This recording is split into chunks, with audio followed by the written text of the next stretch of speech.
Chapter 125. The Log and Line. While now the fated Pequod had been so long afloat this voyage, the log and line had but very seldom been in use.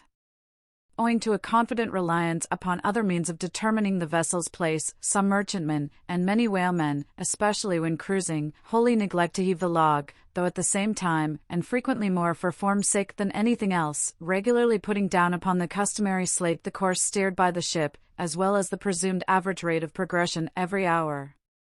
It had been thus with the Pequod. The wooden reel and angular log attached hung, long untouched, just beneath the railing of the after bulwarks. Rains and spray had damped it, sun and wind had warped it, all the elements had combined to rot a thing that hung so idly. But heedless of all this, his mood seized Ahab, as he happened to glance upon the reel, not many hours after the magnet scene, and he remembered how his quadrant was no more, and recalled his frantic oath about the level log and line. The ship was sailing plungingly, astern the billows rolled in riots. "Forward, there! Heave the log!" Two seamen came. The golden-hued Tahitian and the grizzly Manxman. "Take the reel, one of ye, I'll heave."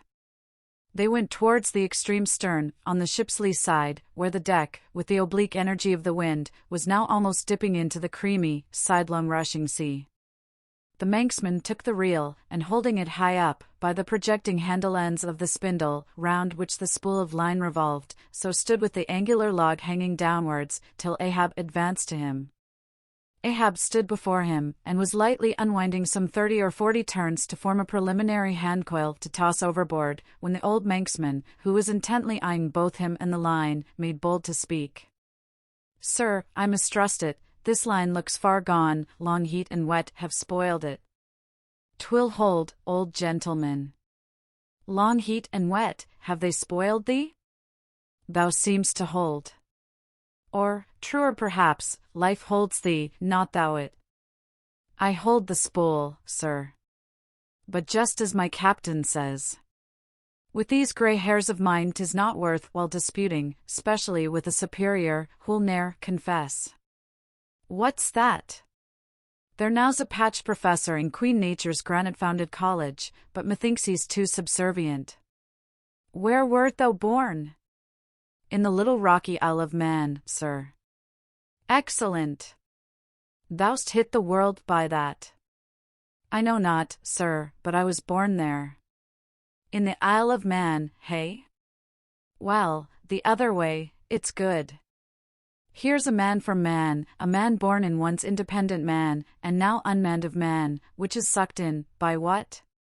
Up with the reel!" The dead, blind wall butts all inquiring heads at last. "Up with it!" So. The log was heaved. The loose coils rapidly straightened out in a long dragging line astern, and then, instantly, the reel began to whirl. In turn, jerkingly raised and lowered by the rolling billows, the towing resistance of the log caused the old reelman to stagger strangely. "Hold hard!" Snap! The overstrained line sagged down in one long festoon, the tugging log was gone. I crush the quadrant, the thunder turns the needles, and now the mad sea parts the log line.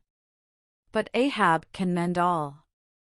Haul in here, Tahitian, reel up, Manxman. And look ye, let the carpenter make another log, and mend thou the line. See to it. There he goes now. To him nothing's happened, but to me, the skewer seems loosening out of the middle of the world. Haul in, Tahitian. These lines run whole, and whirling out, come in broken, and dragging slow. Ha, Pip? Come to help, Pip? Pip? Whom call ye Pip? Pip jumped from the whaleboat. Pip's missing. Let's see now if ye haven't fished him up here, fisherman. It drags hard, I guess he's holding on. Jerk him, Tahiti. Jerk him off, we haul in no cowards here. Ho! There's his arm just breaking water. A hatchet! A hatchet! Cut it off, we haul in no cowards here. Captain Ahab. Sir, sir. Here's Pip, trying to get on board again. Peace, thou crazy loon, cried the Manxman, seizing him by the arm. Away from the quarter-deck. The greater idiot ever scolds the lesser, muttered Ahab, advancing. Hands off from that holiness. Where sayest thou Pip was, boy? Astern there, sir, astern. Lo! Lo! And who art thou, boy? I see not my reflection in the vacant pupils of thy eyes. O God! That man should be a thing for immortal souls to sift through. Who art thou, boy? Bellboy, sir, shipscrier, ding, dong, ding. Pip. Pip. Pip. 100 pounds of clay reward for Pip, 5 feet high, looks cowardly, quickest known by that. Ding, dong, ding. Who's seen Pip the coward? There can be no hearts above the snow line. Oh, ye frozen heavens! Look down here. Ye did beget this luckless child, and have abandoned him, ye creative libertines. Here, boy, Ahab's cabin shall be Pip's home henceforth, while Ahab lives. Thou touchest my inmost centre, boy, thou art tied to me by cords woven of my heartstrings. Come, let's down. What's this? Here's velvet sharkskin, intently gazing at Ahab's hand, and feeling it.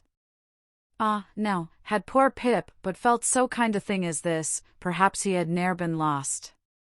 This seems to me, sir, as a man-rope, something that weak souls may hold by. Oh, sir, let old Perth now come and rivet these two hands together, the black one with the white, for I will not let this go. Oh, boy, nor will I thee, unless I should thereby drag thee to worse horrors than are here. Come, then, to my cabin. Lo! Ye believers in God's all-goodness, and in man all-ill, lo you! See the omniscient God's oblivious of suffering man, and man, though idiotic, and knowing not what he does, yet full of the sweet things of love and gratitude. Come! I feel prouder leading thee by thy black hand, than though I grasped an emperor's. There go 2 daft ones now, muttered the old Manxman. One daft with strength, the other daft with weakness. But here's the end of the rotten line, all dripping, too. Mend it, eh? I think we had best have a new line altogether. I'll see Mr. Stubb about it.